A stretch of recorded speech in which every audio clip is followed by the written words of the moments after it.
Definitely তাসকিনকে আমরা একজন leader হিসেবে দেখি। পেস বোলার যারা আছে তাদের লিডার। তাসকিনের ফিজিক্যাল কন্ডিশন যা, তাকে অন এ রেগুলার বেসিস খেলানোর সুযোগ আমাদের খুব বেশি নেই। জাতীয় দল যখনই যেখানে খেলবে লক্ষ্য জয়ের জন্যই থাকবে। আমাদেরকে মেডিকেল ইউনিট থেকে যে সংবাদটা আমরা পেয়েছি যে তারা তাসকিনকে পূর্ণাঙ্গভাবে তৈরি করার জন্য কিছু যে সময়টুকু দরকার সেই সময়টুকু তারা যদি বিবেচনায় নেয় তাহলে এই পাকিস্তান সিরিজে আসলে তাকে আমরা পূর্ণাঙ্গভাবে পেতে পারবো না। তো তার মানে হচ্ছে যে শ্রীলঙ্কার সঙ্গে আমাদের যে একটা পূর্ণাঙ্গ সিরিজ আছে, টেস্ট ম্যাচ, ওয়ানডে এবং টি20, সেখানে তিনি অ্যাভেলেবেল থাকবেন। If everything goes all right, তাহলে আমরা আশাই করতে পারি তাকে, সেরকম একটা সংগতি আমরা পেয়েছি। আমি যদি সোজাভাবে বলবো যে না, তার বড় একটা কারণ হচ্ছে যে তাসকিনের ফিজিক্যাল কন্ডিশন যা, সেখানে আমার মনে হয় তাকে অন এ রেগুলার বেসিস খেলানোর সুযোগ আমাদের খুব বেশি নেই। তাকে সবসময় রেস্ট দিয়ে তার রিকভারির দিকে লোড ম্যানেজমেন্ট করে তাকে খেলাতে হবে, সেই সম্ভাবনাটা আছে। এমন একজন যে অন এ রেগুলার বেসিস খেলতে পারবে কি পারবে না, এই চিন্তাভাবনা যদি কারোর ব্যাপারে থাকে, তাকে অধিনায়কত্বটা দেওয়াটা বোধহয় সমীচীন না। তবে ডেফিনেটলি তাসকিনকে আমরা একজন লিডার হিসেবে দেখি।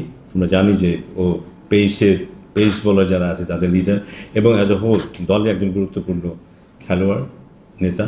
সো কখনো যদি সেই ব্যাপারটা আসে যে ও রেগুলার খেলতে পারবে, ওকে লোড ম্যানেজমেন্টে যেতে হবে না ওইভাবে, কিংবা ওর ইঞ্জুরির সমস্যাগুলো নেই, তখন নিশ্চয়ই সেও আমাদের ভাবনায় থাকবে। তো পেয়ে গেছি, একটু করি তাহলে। পাকিস্তান সিরিজ মানে এই সিরিজে আছি আমরা বাংলাদেশ এবং পাকিস্তানে, লক্ষ্যটা কি থাকছে এবং কি আশা করি প্লেয়ারদের কাছে? আমরা কি এখন থেকে ওয়ার্ল্ড কাপের মানে আমাদের সিলেক্ট হবে নাকি আগে মানে আমাদের এগ্রেশন বা টি20 যে মেজাজটা আমরা ওইভাবে খেলবো নাকি এই সিরিজ জয় অথবা অন্য লক্ষ্য নিয়ে যাচ্ছি, বা এখন থেকে বিশ্বকাপের পরিবেশন করছি? হ্যাঁ, যদি জাতীয় দল যখনই যেখানে খেলবে লক্ষ্য জয়ের জন্যই থাকবে, ডেফিনেটলি কোনো সন্দেহ নেই।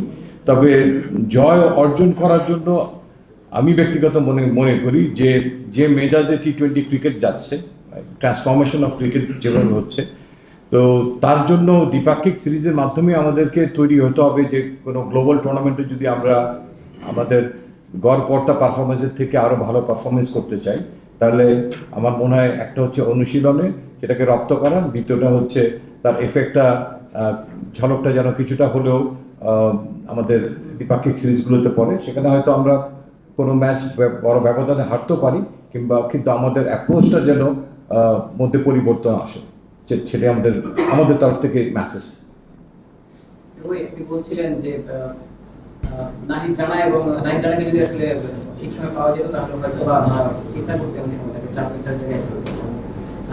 সেই জায়গাটাতে নাহিদ রানা কিংবা রিশাদ হোসেন যারা পিএসএল খেলছেন তারা কখন দলের সাথে যোগদান করবেন? এই দুটা ম্যাচ কি পাওয়া যাবে কিনা, নাকি পাকিস্তান সিরিজে এসে তাদের পাওয়া যাবে? আমার কাছে যতটুকু খবর আছে যে তাদেরকে আমরা হয়তো পাবো, আর ডিপেন্ড করছে ফলাফলের উপরে। যদি যারা এই দুটো দলে খেলছেন তারা যদি কোনোভাবে এলিমিনেটর পার হয়ে চূড়ান্ত পর্যায়ে চলে যায় এবং তাদের দল যদি তাদেরকে চায়, আমার মনে হয় তখন ক্রিকেট বোর্ডের ফাইনাল কলটা নিতে হবে। দ্বিপাক্ষিক বোর্ডের একটা সম্পর্কের ব্যাপার আছে, কমিটমেন্টের ব্যাপার আছে। তারপরেও একটা অংশে নিশ্চয়ই লেখা থাকে যে যদি আমাদের জাতীয় দলে কোনো প্রয়োজন হয় তাহলে আমরা আমাদের প্লেয়ারকে আনতে পারি। তবে সেটা বিচার বিবেচনা করে দেখার ব্যাপার যে ইউএর সঙ্গে আমাদের সেটা কতটুকু আমরা ছাড় দিতে পারি। আর একটা ছোট্ট জিনিস আমি অ্যাড করতে চাই, আমাদের যেহেতু 7টা ম্যাচ, সেটাও একটা কারণ ছিল যে আমাদের বোলারদের সাধারণত কোনো না ছোট বড় ইনজুরিতে পড়ে, তো সেখানে যেন লোড ম্যানেজমেন্টটা ঠিক হয়। দুটো কারণ ছিল, নাহিদ রানা মানে কখন পাবো সেটা না জানাটা, এবং এই লোড ম্যানেজমেন্ট আর একটা ইস্যু। অ্যান্ড থার্ডলি এই বোলিং ইউনিটের মুখ্য ভাগ যেহেতু যাচ্ছে দলের সঙ্গে, তাহলে তারা এই পরবর্তীতে যে সিরিজটা আসতেছে তার জন্য কিন্তু পূর্ণাঙ্গভাবে ট্রেনার এবং বোলিং কোচের সঙ্গে থেকে তারা প্রস্তুতিটা নিতেও পারবে সেখানে যারা খেলবে না। লাস্ট ওয়েস্ট ইন্ডিজ ট্যুরে আসলে যখন মনে হচ্ছিল টেস্ট ডিপার্টমেন্টে, তো এই সিরিজ আসলে তিনি নেই। আর যদি টেস্ট সিরিজটা দেখি লাস্ট সিরিজে যে জাহির হাসান তিনি প্রথম ম্যাচে ছিলেন, স্কোয়াডে থাকেও খেলে আসলে বাদ দিচ্ছে, কোনো সেটা কিন্তু না খেলে বাদ দেওয়া হচ্ছে। মানে এটা কি আসলে ক্রিকেটারদের কাছে কোনো ভুল বাদ যাচ্ছে কিনা, প্রতিগত হচ্ছে মানে ক্রিকেটারদের সঙ্গে এই বিষয়ে আসলে আপনাদের ক্লিয়ার কমিউনিকেশন থাকে কিনা? কারণ হচ্ছে দেখা যাচ্ছে পরবর্তী দিকে ক্রিকেটাররা অভিযোগ করেন যে তাদের বলা হয় ক্লিয়ার বার্তা দেওয়া হয় না। তো এই বিষয়ে আসলে আপনাদের সাথে ক্লিয়ার কমিউনিকেশনটা থাকে কিনা বা আছে কিনা? রিপন মন্ডলের কথা ফার্স্টে বলি।